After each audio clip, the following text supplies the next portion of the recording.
అట్లా నీది ఇప్పుడు పోనీ 15 రోజులైందా 20 రోజులైందా జారీ పార్టీలో అయిపోయా కేల్కతం దుకాణం బంద్ ఏమన్నాడు వాళ్ళ జీవన్ రెడ్డి లోలి చేసిరి ఏమన్నా అప్పుడు ఇప్పుడు ఏమన్నా సంపాదించిన పైసలనేమో అవిని ఖర్చు పెట్టిచ్చిరి కథం అయిపోయింది. ఆయన కోడల కోసం నువ్వు పాగా వేసుకున్నవాడా నువ్వే పొడి చేస్తావు. మళ్ళీ నేను ఒక ప్రైవేట్ మీడియా ఛానల్ ఇంటర్వ్యూలో చూసిన నేను రేపు కేసీఆర్ నీకు బీఫామ్ ఇస్తాడా ఈడంటే వాళ్ళ ఏమో ఆ పార్టీ ఆలోచించాలి అన్నమాట. ఈడనేమో రుబాబ్తో ఉంటుంటివి నాకు ఎట్లియదు పార్టీ టికెట్ అని. మరి నువ్వు ఆడబోయి ఘటమాడ అప్పుడే సంకల్ చేరిన 15 దినాలకే బుగులు పడి వస్తున్నావు ఆడబోయి. ఇప్పుడు పార్టీ టికెట్ ఇస్తుందా ఇయ్యదా అని సంకోచంలో పడి ఆన్సర్ చెప్పినావు. నేను చూసిన క్లిప్పింగ్లు చూసిన.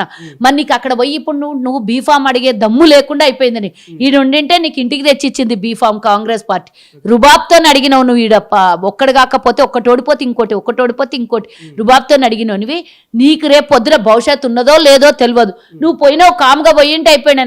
నాకు ఒకరిని తెచ్చిపెట్టిరు నా మీద కాబట్టి నాకు నచ్చట్లేదు, ఆయనతో పొసుకుతలేదు, నేను పోతున్నా అనేడుతుంటే. కానీ ఇందిరాగాంధీ కాంగ్రెస్ లో ఉన్నావు, రాజీవ్ గాంధీ కాంగ్రెస్ లో ఉన్నావు, ఈరోజు రాహుల్ గాంధీ కాంగ్రెస్ లో ఉన్నావు, ఖర్గే కాంగ్రెస్ లో ఉన్నావు.